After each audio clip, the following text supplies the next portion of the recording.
الحمد للہ رب العالمین والصلاة والسلام علی حبیبہ محمد وآلہ وصحبہ اجمعین۔ اعوذ باللہ من الشیطان الرجیم، بسم اللہ الرحمن الرحیم۔ ومصدقا لما بین یدی من التوراۃ وأحل لکم بعض الذی حرم علیکم وجئتکم بآیات من ربکم فاتقوا اللہ وأطیعون۔ اللہم سبحانک لا علم لنا الا ما علمتنا انک انت العلیم الحکیم۔ مولا یا صلی وسلم دائما ابدا علی حبیبک من زانت بہ السرور۔ آیہ کریمہ پہ ہم بات کر رہے تھے پچھلے بیان میں، حضرت عیسیٰ علیہ نبینا علیہ الصلوۃ والسلام کی معجزاتی پیدائش پر اللہ کریم کی قدرت کاملہ سے آپ کی پیدائش بغیر والد کی ہوئی، اور یہ بجائے خود قدرت الہی کا ایک مظہر تھا اور معجزہ تھا۔ اس کے ساتھ اللہ کریم نے ارشاد فرمایا کہ انہیں کتاب اور کتاب کے مفاہیم اور تورات اور انجیل یہ سب عطا کی گئی ہیں، یہ پیدائشی طور پر انہیں یاد ہوں گی اور رسول ہوں گے بنی اسرائیل کی طرف۔ یہ باتیں حضرت مریم کو اللہ کریم الہام یا القا یا فرشتے کے ذریعے جس طرح بھی بتا رہے ہیں، اس کا مطلب یہ ہے کہ ولی اللہ سے اللہ کریم کلام فرماتے ہیں بذریعہ الہام یا القا، اور کشف و مشاہدہ ہوتا ہے۔ یہ دو تین چیزیں ہوتی ہیں۔ کشف کا معنی ہے کسی چیز کا کھول دینا، پردے کا ہٹا دینا، تو کشف میں مشاہدہ ہوتا ہے، چیز نظر آ جاتی ہے۔ الہام اور القاء میں دل میں بات القاء کر دی جاتی ہے، اسے وجدان بھی کہتے ہیں۔ وجدان بھی اہل اللہ کا اور اولیاء اللہ کا یہ ہوتا ہے کہ بات اللہ کی طرف سے ان کے قلوب میں آ جاتی ہے۔ ولی اللہ کو یہ چیزیں جو نصیب ہوتی ہیں یہ باتباع نبوت نصیب ہوتی ہیں، اصل خاصہ انبیاء علیہ السلام کا ہے، اور اللہ کا دین جب بھی کوئی نبی مبعوث ہوا اسے بذریعہ کشف، الہام یا القاء ہی نصیب ہوا۔ ولی اور نبی کے کشف میں فرق یہ ہوتا ہے، ولی کا القاء، الہام، وجدان یا کشف یہ سب تابع ہوتے ہیں نبی کے کشف، نبی کے الہام، نبی کے القاء کے۔ اللہ کے نبی کو جو الہام و القاء ہوتا ہے، الہام تو ولی کو بھی ویسا ہی ہوتا ہے اور حق ہوتا ہے، لیکن نبی کو جو استعداد قبولیت اور اسے سمجھنے کی جو طاقت دی جاتی ہے وہ بے عیب ہوتی ہے اور معصوم ہوتا ہے اللہ کا نبی، اور اللہ کا نبی اس الہام یا القاء یا بات کو سمجھنے میں کبھی غلطی نہیں کھاتا، جبکہ ولی اللہ اس طرح معصوم نہیں ہوتا، محفوظ ہوتا ہے۔ اللہ حفاظت فرماتا ہے اپنے بندوں کی گناہ سے یا خطا سے، لیکن معصوم ہونا اور بات ہے اور محفوظ ہونا اس سے کم تر درجہ ہے۔ لہذا الہام یا القاء یا کشف میں غلطی نہیں ہوتی، سمجھنے میں ولی اللہ سے غلطی ہو سکتی ہے۔ لہذا ولی کا الہام یا کشف یا القاء نبی کے ارشاد کے تابع ہوتا ہے۔ اگر حدود شرع کے اندر کسی ولی اللہ نے کوئی کشفن چیز دیکھی یا الہام ہوا یا القاء ہوا تو وہ حق ہے، اور صاحب کشف پر اس کا اتباع ضروری ہوتا ہے۔ نبی کا جو کشف یا وحی ہوتی ہے یا الہام و القاء ہوتا ہے، نبی کا الہام بھی وہی ہے، القاء بھی وہی ہے، وجدان بھی وہی ہے، حتیٰ کہ اللہ کے نبی کا خواب بھی وہی الہی ہوتا ہے۔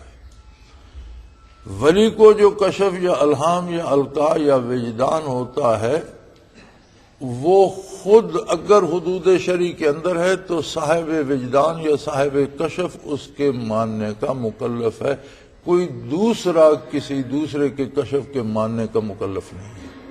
نبی کو جو وحی یا وجدان ہوتا ہے ساری امت اس کے ماننے کی مکلف ہوتی ہے۔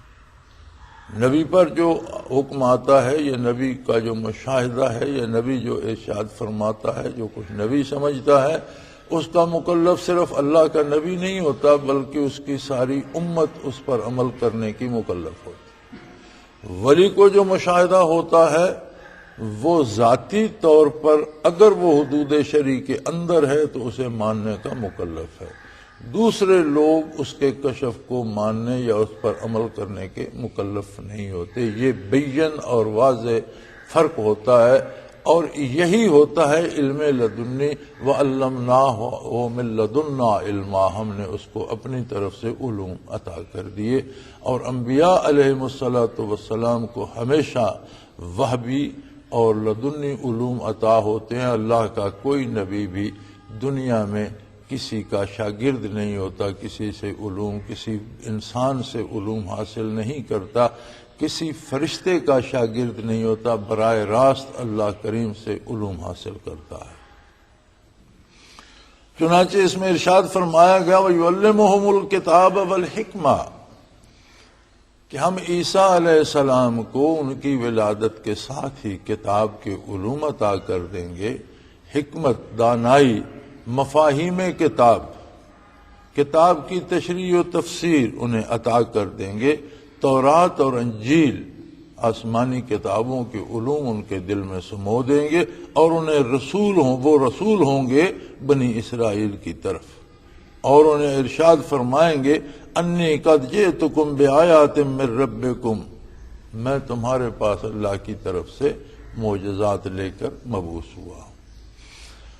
اگر ہم انبیاء علیہ السلام کے معجزات کا ایک پہلو سے اگر ان پر ہمیں توفیق ہو نظر ڈالنے کی، اللہ یہ سعادت بخشے، تو ایک پہلو یہ نظر آتا ہے کہ جو نبی جس عہد میں مبعوث ہوا، اس عہد میں جو کمالات عامت الناس کے پاس تھے اور ان صاحب کمال لوگوں کا ڈنکا بجتا تھا اور لوگ ان کے پیچھے بھاگتے تھے، اس طرح کے معجزات اس نبی کو عطا فرمائے گئے۔ جیسے موسیٰ علیہ السلام جب مبعوث ہوئے تو جادوگروں کا زور تھا، اور فرعون کے جادوگر مشہور تھے، تو جو معجزات موسیٰ علیہ السلام کو عطا فرمائے گئے وہاں جادوگر عاجز آ گئے، ان کا جادو ناکام ہو گیا۔ عیسیٰ علیہ السلام جب مبعوث ہوئے تو حکمت کا بہت زور تھا اور اطباء بہت عروج پر تھے۔ ہمیں ایک بہت غلط فہمی لگتی ہے اور ہم یہ سمجھتے ہیں کہ آج کی دنیا نے سائنسی مقام پر یا طب میں یا طبیعات میں یا علوم ابدان میں بہت ترقی کر لی ہے، اور ہم بڑے حیرت انگیز طریقے سے اس میں گرفتار ہیں۔ حالانکہ دنیا میں بے شمار قومیں ایسی گزری ہیں جو عہد حاضرہ سے سائنسی ترقی میں بہت آگے تھی۔ مثلاً اگر نوح علیہ السلام کے زمانے کے افراد کو دیکھا جائے اور اس وقت کی تاریخ پہ نظر کی جائے تو یہ پتہ چلتا ہے کہ آج کی سائنسی ترقی کے مقابلے میں وہ بہت زیادہ آگے نکل گئے تھے۔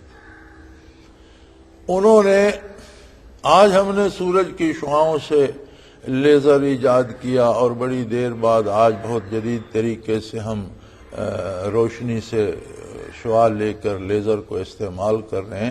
انہوں نے ایک ایسی ایجاد کی تھی، کچھ ایسا انہوں نے ایک مشروب یا لیکوڈ تیار کیا تھا کہ جو ایک خاص قسم کے پتھر پر، جیسے سنگ مرمر ہے، سخت ترین پتھر ہے، اس طرح کے کسی سخت ترین پتھر پر جب وہ لیکوڈ یا وہ پانی ڈالا جاتا تو وہ آٹے کی طرح نرم ہو جاتا تھا، اور اس سے پھر وہ مختلف اشکال یا مختلف چیزیں بنا کر اسے دھوپ میں سورج کی روشنی میں رکھ دیتے تھے، جس سے وہ پھر دوبارہ سخت بھی ہو جاتا تھا لیکن سورج کی شعاؤں کو جذب کر لیتا تھا، اور وہ اس طرح سے ہو جاتا تھا جس طرح سے آج کل ایک دھات ریڈیم کہلاتی ہے جو رات کو روشنی دیتی ہے، اس سے کہیں زیادہ روشن۔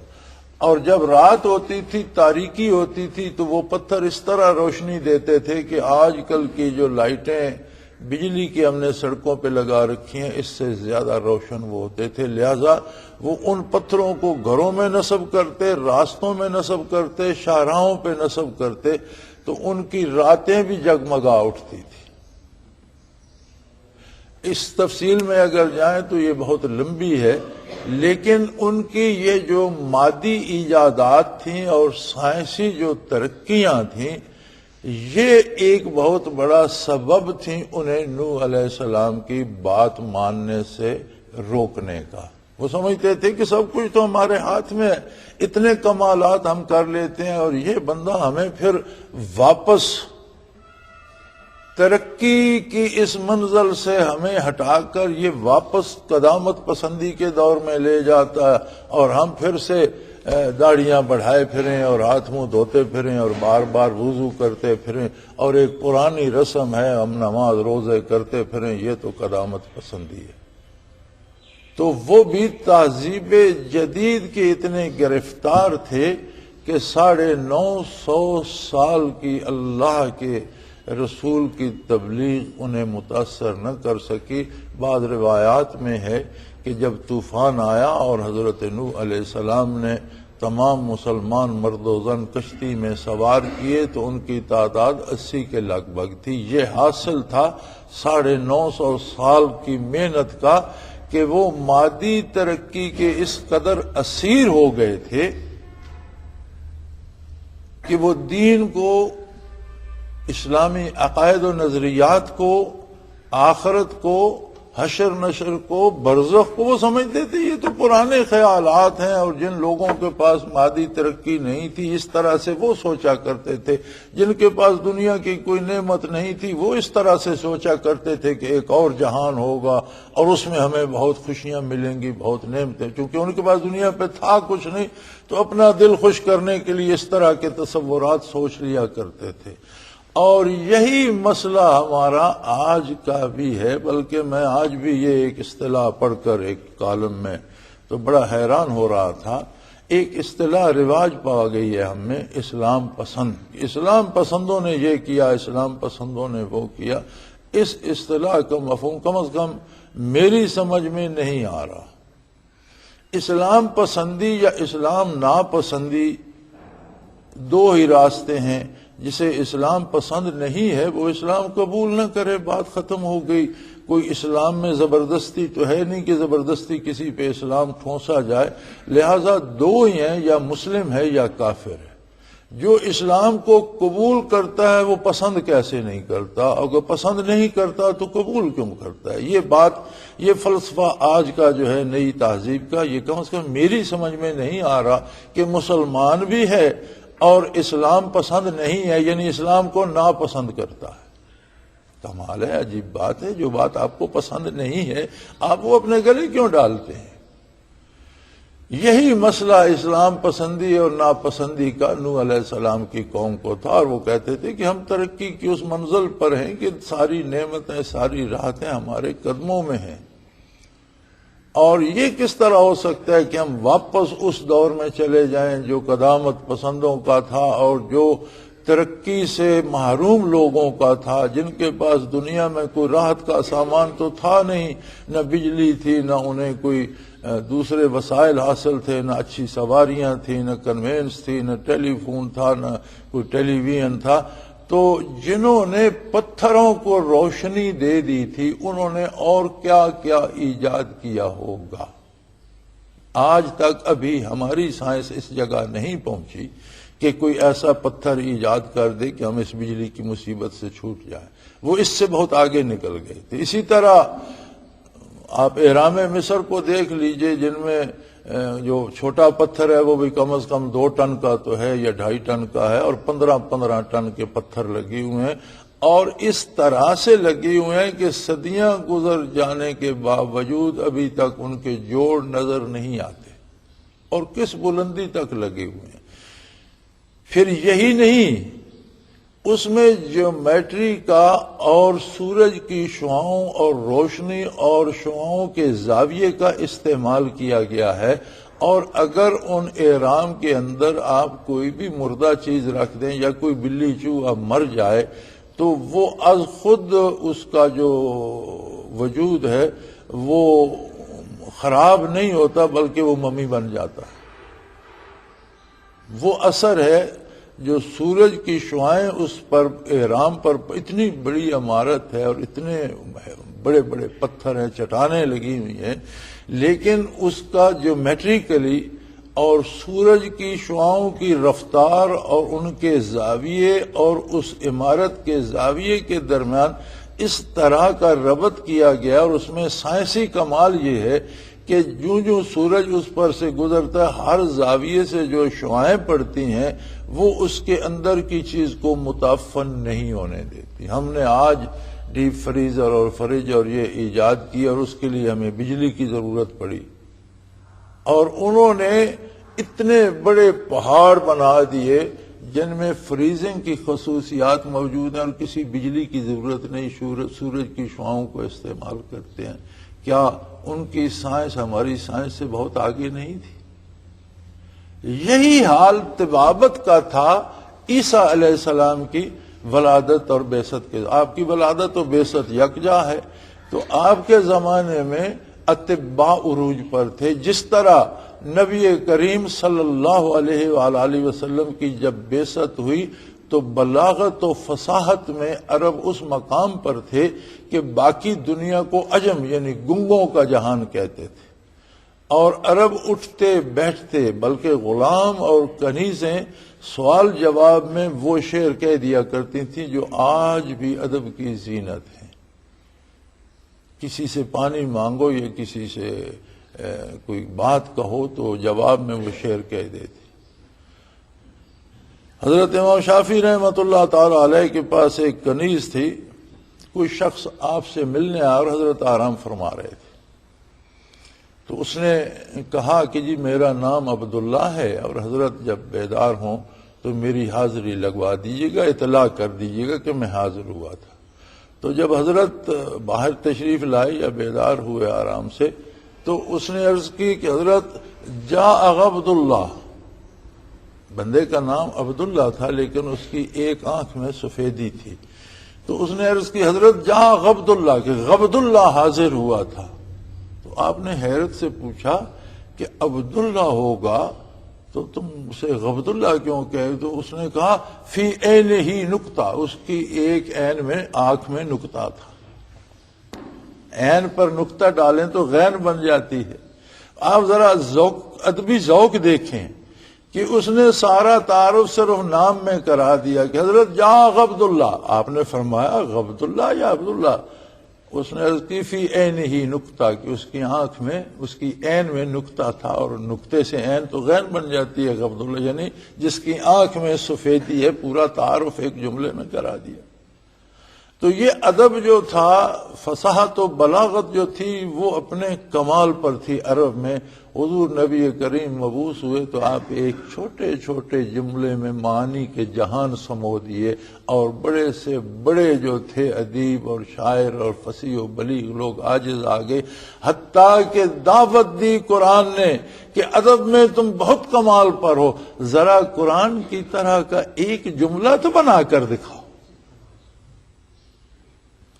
اسی طرح انبیاء علیہ السلام کے معجزات اس عہد میں جو کمال انسانوں کو حاصل ہوتا ہے اس کے مقابلے میں ہوتے ہیں، اور یہ سبب بنتا ہے نوع انسانی کو ان کی طرف متوجہ کرنے کا۔ جب عیسیٰ علیہ السلام کی ولادت و بعثت ہوئی تو طبابت جو تھی اپنے کمال پر تھی، تو آپ نے فرمایا کہ انی قد جئتکم بآیات من ربکم، میں تمہارے پاس تمہارے پروردگار کی طرف سے نشانیاں معجزات لے کر پیدا ہوا ہوں کہ بیمار کو ٹھیک کرتے ہیں طبیب، لیکن اللہ نے مجھے یہ کمال دیا انی اخلق لکم من الطین کہیئۃ الطیر، میں تمہارے لیے مٹی سے ایک پرندے کی مشابہ شکل بناتا ہوں، مٹی کا ایک کھلونا ایک پرندہ بناتا ہوں، فانفخ فیہ، میں اس پر پھونک ماروں گا، فیکون طیرا باذن اللہ، اللہ کے حکم سے وہ پرندہ زندہ ہو جائے گا، زندہ پرندہ بن جائے گا۔ گا. یعنی بیمار کو ٹھیک کرنا، قریب المرگ کو صحت مند کر دینا تو طب کا کمال ہے. اب مٹی کی ایک مورت بنا کر اسے زندہ کر دینا یہ طب کے بس میں نہیں ہے. طب عاجز آ گئی. یہ معجزہ تھا آپ کا. اور جائز کلام ہو، آیات اللہ ہو، مقصد جائز ہو تو اللہ کا نام لے کر درود شریف پڑھ کر پھونک مارنا، دم کرنا، اس کا جواز بھی ثابت ہو گیا. کچھ صحابہ کرام رضوان اللہ علیہم اجمعین کہیں سفر پر تھے، باہر سے آ رہے تھے تو خانہ بدوش راستے میں تھے تو انہوں نے دیکھا بھئی آپ لوگ تو چہرے سے ہی نیک لوگ لگتے ہیں اور ہمارے ایک آدمی کو سانپ نے ڈس لیا ہے اور ہم نے بڑا علاج کیا اور بڑے وہ جو ٹوٹکے تھے استعمال کیے اور اس کی حالت جوں جوں بگڑ رہی ہے، کچھ آپ ہماری مدد کر سکیں. تو ایک صحابی نے اسے دم کر دیا سورت فاتحہ پڑھ کر. اللہ کی شان وہ چنگا بھلا ہو گیا. اب انہوں نے کچھ بکریاں تحفتاً ہدیاتاً دے دیں کہ ہمارا مریض ٹھیک ہو گیا ہے تو یہ ہماری طرف سے ہدیہ، یہ بکریاں لے لیں. اب انہیں نہ دم کرنے کی اجازت تھی، نہ یہ پتا تھا کہ سورت فاتحہ سے یہ ٹھیک ہو جائے گا، نہ یہ پتا تھا کہ اب یہ بکریاں لینا درست ہے یا نہیں. تو وہ بکریاں لے کر سیدھے بارگاہ رسالت پناہی میں حاضر ہوئے اور سارا ماجرا عرض کیا اور پوچھنا یہ چاہا کہ یا رسول اللہ ان بکریوں کا لینا جائز ہے؟ آپ صلی اللہ علیہ وسلم نے استغفار فرمایا کہ کیا دم کیا تھا؟ یا رسول اللہ میں نے تو سورت فاتحہ پڑھ کر بھونک مار دی تھی. فرمایا تمہیں کس نے کہا کہ اس میں یہ قوت بھی ہے اور یہ دم بھی ہے؟ یا رسول اللہ بس دل میں بات آئی. میں نے فرمایا تم نے ٹھیک کیا اور وہ بچ گیا. اور علاج کے لیے اگر دم کرتے ہیں آپ تو اس پر اجرت لینا بھی جائز ہے. ان بکریوں میں حضور نے فرمایا میرا حصہ بھی رکھنا صلی اللہ علیہ وسلم. تو یہ بات یہاں بھی ثابت ہو رہی ہے کہ انی قد جئتکم بآیات من ربکم انی اخلق لکم من الطین کہیئۃ الطیر، میں تمہارے لیے مٹی سے ایک پرندے کی شکل بناتا ہوں. فانفخ فیہ، میں اس پر پھونک ماروں گا. فیکون طیرا باذن اللہ، پرندہ میں بناؤں گا، مٹی کی مورت میں بناؤں گا، پھونک میں ماروں گا. اب مخلوق کو پیدا کرنا اور انہیں زندگی دینا یہ تو اللہ کا کام ہے. وہ اللہ کا رسول اللہ کی اس پہ کروڑوں رحمتیں فرما رہا ہے کہ میں بناؤں گا. یہ میں کہاں جا کر درست ہوتی ہے؟ فیکون طیرا باذن اللہ. اس کا مطلب ہے سارا کام اللہ کے حکم کے تابع ہو رہا ہے اور اللہ کے دین کو قائم کرنے کے لیے، یعنی معجزات اور شعبدے میں، کرامت اور استدراج میں یہ فرق ہے. استدراج بھی کوئی عجیب بات جو عقل کی سمجھ سے باہر ہو اور اس کا تعلق دین سے نہ ہو، اسے استدراج کہتے ہیں. جیسے ہندو جوگیوں سے محیر العقول اور شعبدہ بازوں سے محیر العقول شعبدے صادر ہوتے ہیں. تو فرق کہاں جا کر پتہ چلتا ہے؟ کرامت یا معجزہ ہوتا ہے دین کی سربلندی کے لیے، دین کے اسبات کے لیے، اور دوسرے کمالات ہوتے ہیں کسی فرد کے ذاتی مفاد کے لیے. جہاں معاملہ دین کا نہ ہو اور پیسے بٹورنے کا ہو یا اپنی دھوس جمانے کا ہو، وہاں کوئی عجائبات ظاہر ہوں تو ہو سکتے ہیں جادو سے، شعبدے سے، لیکن وہ استدراج ہوگا. اور جہاں خالص للہیت ہو، محض اللہ کے لیے اور اللہ کے دین کی سربلندی کے لیے اور کسی کو گمراہی سے بچا کر ہدایت پر لانے کے لیے کوئی عجیب بات کسی سے ظاہر ہوگی تو ولی سے ہوگی، کرامت ہوگا، نبی سے ہوگی، معجزہ ہوگا. اسی طرح فرمایا وَأُبْرِئُ الْأَكْمَحَ وَالْأَبْرَصَ. اب آنکھیں خراب ہوتی ہیں، طبیب علاج کرتے ہیں، آنکھ درست ہو جاتی. لیکن کوئی پیدائشی طور پر اندھا پیدا ہوتا ہے، آنکھ لے کر ہی پیدا نہیں ہوتا، پیدائشی طور پر آنکھوں میں دیکھنے کی صلاحیت ہی نہیں، آنکھ میں ڈھیلا نہیں ہے یا ڈھیلا ہے تو وہ سفید ہے، اس میں وہ صلاحیت ہی نہیں. فرمایا جو پیدائشی اندھا ہے میں اس کو بینا کر دیتا. والابرص، برس بعض نے کہا یہ جو سفیدی جسم پر پھیل جاتی ہے، ایک جلدی مرض ہوتا ہے کہ کھال سفید ہونے لگ جاتی ہے، اور اسے پھل بہری بھی کہتے ہیں، اور بعض اس کا ترجمہ کوڑ کرتے ہیں، جذام کو بھی برس کہتے ہیں۔ تو یہ دونوں امراض، جذام یا کوڑ بھی لا علاج ہے، اور وہ پھل بہری اگرچہ نقصان دہ نہیں ہے لیکن لا علاج ضرور ہے، جلد خراب ہو جاتی ہے اور سینسٹیو ہو جاتی ہے، جلد حساس ہو جاتی ہے، گرمی سردی بھی اسے زیادہ محسوس ہوتی ہے۔ فرمایا میں اس کو بھی ٹھیک کر دیتا ہوں، حتیٰ کہ وَأُحْيِي الْمَوْتَى بِإِذْنِ اللَّهِ، میں تو اللہ کے حکم سے مردے کو زندہ کر دیتا ہوں۔ طبیب زندے کا علاج کرے گا، مردے کو زندہ تو نہیں کر سکتا۔ ایک کتاب ہے علامہ دمیری کی حیات الحیوان، اس میں بڑا عجیب واقعہ علامہ دمیری نقل فرماتے ہیں۔ وہ فرماتے ہیں کہ کوئی شخص تھا، سردار تھا قبیلے کا، اور اچھا کھاتا پیتا آدمی تھا، اور اس کی ایک چچا زاد بہن تھی۔ وہ بہت حسین اور خوبصورت تھی، اور بچپن سے اکٹھے کھیلے، اس سے بہت پیار ہو گیا۔ تو اس نے چچا کی منت سماجت کر کے اس سے شادی کر لی، اور بڑا خوش تھا کہ تھوڑے ہی عرصے میں وہ فوت ہو گئی، اس کا انتقال ہو گیا۔ اب اس کی دنیا تاریک ہو گئی، اور ہر وقت قبرستان کی طرف ہی چلتا رہتا، اور اس کی قبر سے لپٹا رہتا اور روتا رہتا۔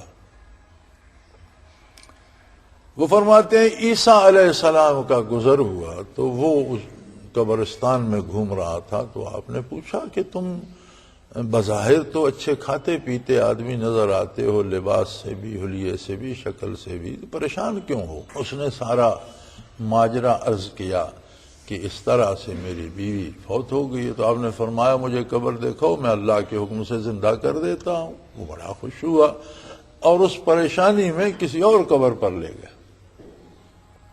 آپ نے فرمایا قم باذن اللہ، اللہ کے حکم سے زندہ ہو کر کھڑا ہو جا۔ تو قبر میں سے ایک حبشی غلام نکلا، اس کے منہ سے اور ناک سے آگ کے شعلے نکل رہے تھے، اور آنکھیں پتھرائی ہوئی تھیں، لیکن جیسے باہر نکلا تو اس نے کہا لا الہ الا اللہ عیسیٰ روح اللہ۔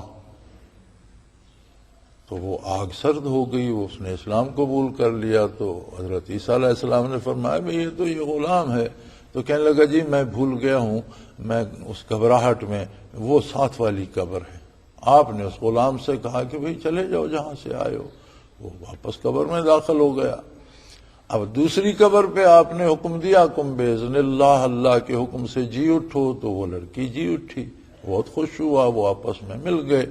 عیسیٰ علیہ السلام اپنے راستے پہ جا رہے تھے، تشریف لے گئے۔ کچھ دن ہی گزرے، وہ بڑا خوش تھا کہ کوئی اور تاجر جو خوبصورت بھی تھا، جوان بھی تھا، اور قبیلے کا سردار بھی تھا، اور اپنے تجارتی سفر پر تھا، اس کا وہاں سے گزر ہوا، اور لڑکی پر وہ فریفتہ ہو گیا، اور لڑکی نے دیکھا تو لڑکی بھی اس پر فریفتہ ہو گئی۔ اب یہاں تو محبت یک طرفہ تھی کہ یہ لڑکی سے پیار کرتا تھا، لیکن لڑکی کو شاید اس سے نہ ہوگا۔ تو جب وہ بندہ سامنے آیا تو اس عورت کو بھی اس سے رغبت پیدا ہو گئی، اور اس نے اسے ساتھ لیا اور وہ چلا گیا۔ جب یہ واپس کہیں گیا ہوا تھا، گھر پہنچا اور پوچھا میری بیوی، تو لوگوں نے بتایا کہ فلاں تاجر گزرا ہے، اور اس کے ساتھ وہ تو چلی گئی ہے۔ وہ ان کے پیچھے گھوڑا سرپٹ دوڑاتا ہوا، اس نے کسی منزل پہ ان کو جا پکڑا، اور اس نے کہا کمال آدمی ہو، میری بیوی لیے جا رہے۔ اس نے کہا یہ تمہاری بیوی تو نہیں، یہ تو میری کنیز ہے۔ آدمیوں کی، دو آدمیوں کی شکل ایک جیسی ہو سکتی ہے، ہو سکتا ہے تمہاری بیوی اس شکل کی ہو، لیکن یہ تو میری کنیز ہے۔ اس نے بیوی سے بات کی، اس نے کہا میں تو تمہیں نہیں جانتی، میں تو اس کی کنیز ہوں۔ اب یہ جھگڑا چل رہا تھا کہ علامہ دمیری لکھتے ہیں کہ حضرت عیسیٰ علیہ السلام وہاں سے گزر گئے۔ تو آپ نے پوچھا بھی کیا شور ہے؟ اس نے عرض کی کہ اے اللہ کے نبی، یہ وہ خاتون ہے جو آپ کی دعا سے زندہ ہوئی، یہ میری بیوی ہے، اب یہ میرے ساتھ بے وفائی کر رہی ہے، آپ کی دعا سے یہ قبر سے زندہ ہو کر اسے اللہ نے دوبارہ زندگی دی، اور دیکھ لیجئے اس کا حشر دیکھ لیجئے کیسی ناشکری ہے۔ تو حضرت عیسیٰ علیہ السلام نے اس سے پوچھا کہ تو وہی خاتون نہیں ہے جو میری دعا سے قبر سے زندہ ہوئی؟ اس نے کہا جی نہیں اللہ کے نبی، آپ بھول رہے ہیں، میں اس شخص کی کنیز ہوں۔ جب اس نے اللہ کے نبی کی بات کا انکار کیا تو حضرت عیسیٰ علیہ السلام نے دعا کی اور فرمایا کہ جو میری دعا سے تمہیں ملا ہے وہ واپس کر دو، اور اگر تم اس کی کنیز ہو تو جاؤ اس کے ساتھ۔ جب آپ نے یہ دعا فرمائی تو زندگی تو آپ کی دعا سے ملی تھی، وہ اس پر موت وارد ہو گئی اور مردہ ہو کر گر پڑی۔ تو عیسیٰ علیہ السلام نے فرمایا کہ کارگہ حیات میں جو معجزات ظاہر ہوتے ہیں اور قدرت باری اور عنایات باری کا جو ظہور ہوتا ہے وہ دیکھنے کے لیے یہ واقعہ کافی ہے کہ کافر مرا تھا وہ غلام، اسے دوبارہ حیات نصیب ہوئی اور ایمان نصیب ہو گیا، اور مومن مرا، اور یہ مومن مری تھی، اسے دوبارہ حیات نصیب ہوئی اور یہ کافر ہو گئی اور کفر پر مری۔ تو جسے عبرت حاصل کرنا ہو عظمت الہی اور کارگہ حیات میں اللہ کی قدرت کا مشاہدہ کرنا ہو، اس واقعہ کو دیکھیں۔ تو یہ آپ کے معجزات میں سے تھا کہ وَأُحْيِي الْمَوْتَىٰ بِإِذْنِ اللَّهِ، میں مردے کو اللہ کے حکم سے زندہ کر دیتا ہوں۔ وَأُنَبِّئُكُم بِمَا تَأْكُلُونَ وَمَا تَدَخِّرُونَ فِي بُيُوتِكُمْ، طبیب نبض پر ہاتھ رکھ کر یہ بتاتا ہے کہ تم نے بادی چیز کھا لی، تم نے گرم چیز کھا لی۔ طب میں ایک پورا لمبا ایک باب ہے، اور طبیب چیزوں کے نام بھی لے دیتے ہیں۔ وہ کہتے ہیں تم نے کھکڑی کھائی ہوگی، تم نے کھیرا کھایا ہوگا، تم نے آج کدو کا سالن کھایا، تم نے چنے کی دال کھائی۔ یہ نبض کوئی چنے کی دال کا نام لیتی ہے یا کھیرے کا نام لیتی ہے؟ نہیں، وہ علامات دیکھتے ہیں نبض سے، اور پھر موسم اور حالات کے مطابق دیکھتے ہیں کہ آج کل کیا کھایا جا رہا ہے، اور یہ گرمی یا بادی یا خشکی یا تری کس غذا سے ہو سکتی ہے، وہ اپنے تجربے سے پکڑ لیتے ہیں کہ تم نے یہ چیز کھائی ہوگی۔ اب یہاں تک تو اطباء کا کمال ہے۔ عیسیٰ علیہ السلام نے فرمایا میں تمہیں صرف یہ نہیں بتاؤں گا اور نبض دیکھ کر نہیں بتاؤں گا، تمہیں دیکھ کر یہ بتاؤں گا تم نے کیا کھایا، اور میں یہ بھی بتاؤں گا کہ تمہارے گھر میں باقی رکھا کیا ہے۔ طبیب اب نبض دیکھ کر یہ نہیں بتا سکتا کہ تمہارے گھر میں کیا رکھا ہے۔ فرمایا میں اللہ کے حکم سے بتاتا ہوں، اللہ کے دیے ہوئے علم سے بتاتا ہوں، تو میں نہ صرف یہ بتاؤں گا کہ تم نے کیا کھایا ہے، میں نبض دیکھ کر نہیں، میں فرد دیکھ کر بتاؤں گا کہ تم نے یہ کھایا ہے۔ وَمَا تَدَخِّرُونَ فِي بُيُوتِكُمْ، میں یہ بھی بتاؤں گا کہ تم نے گھر میں کیا رکھا ہے، کیا چھوڑ کر آئے ہو۔ إِنَّ فِي ذَلِكَ لَآيَاتًا لَكُمْ إِن كُنتُم مُؤْمِنِينَ، اور یہ ساری نشانیاں عظمت الہی کی ہیں۔ وہی بات آ گئی کہ معجزہ اور کرامت عظمت الہی کے لیے ہوتا ہے، اور شوبدہ اور استدراج اپنی ذاتی بات بنانے کے لیے ہوتا ہے۔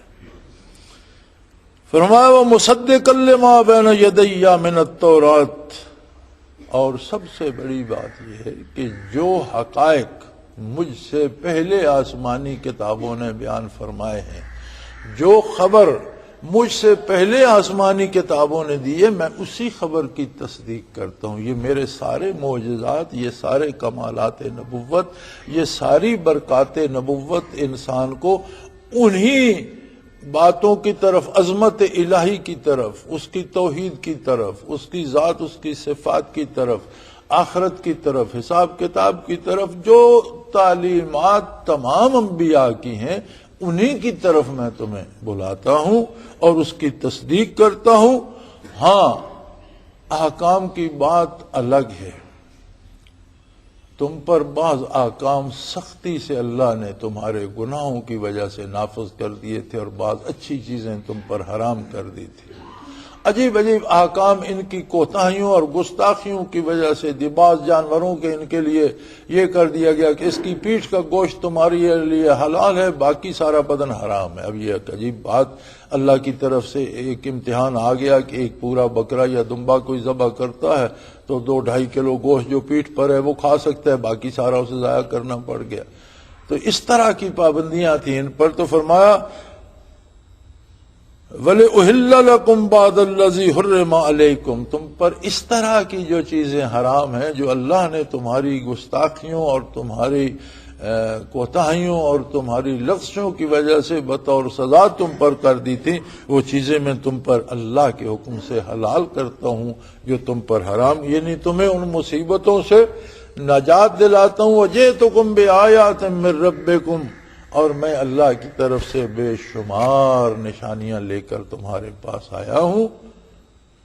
فاتقوا اللہ واطیعون، اللہ سے تعلق پیدا کرو، اللہ سے عشق پیدا کرو، اللہ سے محبت پیدا کرو، اللہ سے تقوی پیدا کرو۔ یہاں غالباً اس قرآن کریم میں بھی لکھا ہوگا، یہ بھی لکھا ہے، اور تم لوگ اللہ سے ڈرو۔ تقوی کا مطلب ہر جگہ ڈر ہی لکھ دیتے ہیں۔ تقوی وہ ڈر ہے جو تعلق میں دراڑ آنے کا خطرہ ہوتا ہے۔ تقوی چور کا ایک ڈر ہے، ڈاکو کا ایک ڈر ہے، قتل ہونے کا ڈر ہے، درندے کا ڈر ہے، سانپ کا ڈر ہے، زہریلی دوا کا، بہت سے ڈر ہیں۔ انسان بہت سی چیزوں سے ڈرتا ہے، لیکن ایک ڈر یہ ہوتا ہے کہ کسی کے ساتھ انتہائی قریبی رشتہ ہو، تعلق ہو، اور کوئی ایسا کام نہ ہو جائے کہ اس رشتے میں دراڑ آ جائے، وہ بندہ ہم سے ناراض ہو جائے۔ یہ تعلق جب اللہ کریم سے بن جائے اور بندے کا اللہ سے ایسا تعلق ہو کہ نافرمانی کرتے ہوئے ڈر لگے کہ اگر یہ گناہ مجھ سے ہو گیا تو جو میرا تعلق رب جلیل کے ساتھ ہے وہ خطرے میں آ جائے گا، اسے تقویٰ کہتے ہیں۔ تو فرمایا اللہ سے عشق کرو، اللہ سے تعلق قائم کرو، اللہ سے اپنا رابطہ قائم کرو۔ اور یہ کیسے ہوگا؟ وَأَطِيعُونَ، میرا حکم مانو، میری اطاعت کرو، میری فرما برداری کرو۔ یعنی یہاں اسلام پسندی یا ناپسندی کی گنجائش نہیں ہے۔ اسلام میں پسندی اور ناپسندی، اسلام پسند اور اسلام ناپسند دو طبقے نہیں ہیں۔ اسلام میں پسند نہیں، اسلام پر جان دینے والا طبقہ۔ مسلمان اسلام پر سب کچھ قربان کر سکتا ہے، اسلام ہی اس کی منزل ہے، اسلام ہی اس کا مقصد ہے، اسلام ہی اس کی زندگی ہے۔ اور جسے پسند نہیں وہ اسلام نہ قبول کرے، اللہ اللہ خیر صلی اللہ۔ اور اسلام کیا ہے؟ اطاعت پیغمبر کا نام اسلام ہے، صرف کہہ دینے کا نام اسلام نہیں۔ کہہ دینے سے بھی بندہ مسلمان شمار ہو جاتا ہے کلمہ پڑھنے سے، لیکن اس کی گواہی دیتا ہے بندے کا کردار۔ فرمایا فاتقوا اللہ واطیعون، اللہ سے جو تعلق ہے وہ باقی رہتا ہے اطاعت پیغمبر پر۔ جتنی نبی صلی اللہ علیہ وسلم کی اطاعت ہوگی، جتنی اللہ کے رسول کی اطاعت ہوگی، اتنا وہ تعلق مضبوط سے مضبوط تر ہوتا جائے گا، اور جتنی اطاعت میں کمی آتی جائے گی وہ تعلق کمزور ہوتا جائے گا، حتیٰ کہ خدا نہ کرے پھر وہ تعلق ٹوٹ بھی جاتا ہے۔ اور جب ٹوٹتا ہے تو بندہ مسلمان نہیں رہتا، اور چاہے جو مرضی نظریہ اور عقیدہ اپنا، وہ عقیدہ نہیں رہتا جو محمد الرسول اللہ صلی اللہ علیہ وسلم نے تعلیم فرمایا اور جو حضور چاہتے ہیں وہ نہیں رہتا، پھر کسی اور کو نبی مان لے یا کسی اور عقیدے میں چلا جائے۔ اور یہی وجہ ہے عہد حاضرہ کی کہ ایک گھر کے 5 فرد ہیں تو 5 عقیدے بھی وہاں ہیں۔ کیوں؟ عقائد میں تفریق کہاں سے آ گئی؟ اتباع رسالت چھوٹا تو رفتہ رفتہ وہ ڈور بھی کٹ گئی جو تعلق کی تھی، جو رشتے کی تھی، جو ایمان جسے کہتے ہیں۔ تو آدمی گمراہی کے، اور جب کوئی گمراہ ہوتا ہے تو اللہ کو پرواہ نہیں کہ وہ کس گڑھے میں گر کر مرتا ہے، وہ کس فرقے میں جاتا ہے۔ جیسے پتنگ کی ڈور کٹ جائے تو کس کو پرواہ ہے کہ وہ کہاں الجھی بلجھی، بجلی کی تار سے الجھی یا کسی کیکر کے درخت سے الجھی یا کسی چھت پر گری یا کسی صحن میں یا گلی میں، ڈور کٹ گئی۔ اب جس کے ہاتھ میں ڈور تھی اسے تو کوئی پرواہ نہیں ہے، وہ اس کے پیچھے نہیں بھاگے گا، گئی اس کے ہاتھ سے۔ تو اللہ کو کیا پرواہ ہے کہ جب وہ اللہ سے تعلق توڑ لیتا ہے تو کہاں جاتا ہے اور کس وادی میں ہلاک ہوتا ہے۔ سو فرمایا فاتقوا اللہ، اللہ سے اپنا تعلق جو ہے اس میں دراڑ آنے سے ڈرو۔ وَأَطِيعُونَ، اور میں اللہ کا رسول ہوں، میری اطاعت کرو۔ اللہ کریم توفیق عطا فرمائے۔ وآخر دعوانا ان الحمد للہ رب العالمین۔